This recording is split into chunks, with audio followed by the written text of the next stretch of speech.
Today, we're diving into a single, brutal crime that tells a much, much larger story. It's a story about justice, violence, and the safety of entire communities in northern India. So let's set the scene. The date is February 16th, 2023. We're in a place called Lohuru in the state of Haryana. And it's here that an ordinary day was about to reveal something truly horrific. Some local villagers were out in a remote field, and they stumbled upon a chilling sight: the completely charred shell of an SUV. And what they found inside, well, it was unimaginable. It would take DNA tests to confirm it, but the remains belonged to two men from the neighboring state of Rajasthan, 25-year-old Nasir and 35-year-old Junaid. Their discovery didn't just shock the region. It kicked off a massive, complicated investigation that crossed state lines. And this brings us to the big question, right? What really happened here? And why does this one awful act matter so much? Because, as we're going to see, this isn't just about one incident. It's about the deep cracks it exposed in regional safety and the justice system itself. All right, so to really get the why, we have to understand the who and the where.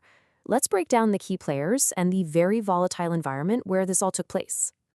So on one side, you have our victims, Nasir and Junaid, from a village in Rajasthan. And on the other, a group of men identified as cow vigilantes who are linked to the Bajrang Dal. You've got two completely different worlds on a violent collision course. Now, you might be hearing this term cow vigilantism and wondering what exactly that means. It's a really critical piece of this puzzle. It refers to these unofficial groups who basically take the law into their own hands to protect cows, which are sacred in Hinduism, often using violence to do it. This whole practice is the backdrop for everything that happened. And here's a key detail from police records. This probably wasn't a random attack. One of the victims, Junaid, already had 5 cases against him related to cow smuggling. That would have put him right on the radar of these groups. And you have to understand, the place where this all went down, the border region, it's a known hotspot for this exact kind of activity.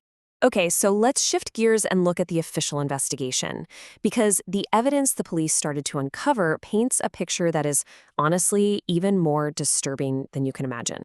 I mean, just look at this timeline. It is swift and it is brutal. The men are reported abducted on one day, their bodies are found the very next, and in just 3 months, charges are filed against 21 people. The evidence starts piling up pretty fast, and it's damning. DNA confirms it's them. Police find another car, a Scorpio, with the victim's blood inside. But here's the kicker, a huge complication. That Scorpio was registered to a government department in Haryana. That raises all sorts of serious questions about official resources being used in a crime. Now, this investigation was anything but simple. The main accused, a well-known vigilante named Mono Manasur, was on the run for months, and as you can imagine, that fueled huge protests and accusations that he was being protected by someone. And it wasn't just about the government vehicle either. An absolutely explosive allegation came out that the vigilantes had actually taken the 2 men who were badly beaten to a police station, but the officers there refused to take them into custody. That claim of official negligence was so serious, it triggered its own internal police investigation. So you think you have the story figured out, right? Horrific, but straightforward vigilante violence. Well, that's when the case took a massive, totally unexpected turn, coming from inside the accused's own circle. You're going to want to remember this date, July 5th, 2025. This is the day the entire narrative of this case just completely fractured. One of the 21 accused, a man named Lokesh Singla, who'd been on the run, took his own life. But it's what he did just moments before he died that sent a whole new set of shockwaves through this case. See, he recorded this final video message. And get this, he's not in the video claiming he was innocent of the killings. No, he makes this desperate claim that he was being terrorized, not by the police, but by his own associates. He actually names 3 other Bajrang Dal members and accuses them of nonstop harassment, threats, and blackmail. I mean, this just blew the lid off a potential dark internal conflict happening inside the very vigilante network at the center of this whole thing. Okay, so let's zoom out for a second and look at the bigger picture here, because this one event, with all its tragic twists and turns, has become a real flashpoint for these huge debates about what actually keeps a community safe and what happens when all the systems just break down.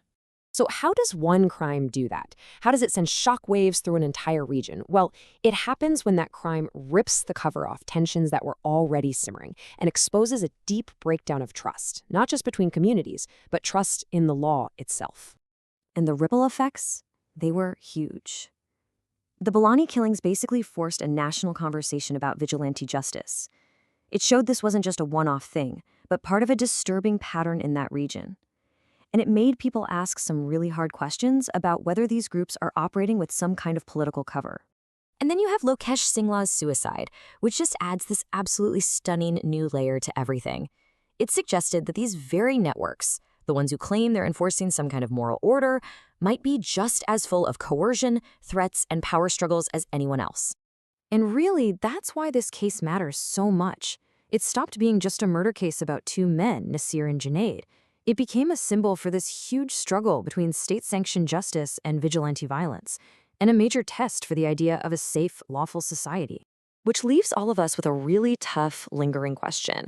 When the lines between law enforcement and lawbreaking get this blurry, and when even the perpetrators of violence start turning on one another, who is actually left to guarantee safety for the average person caught in the middle?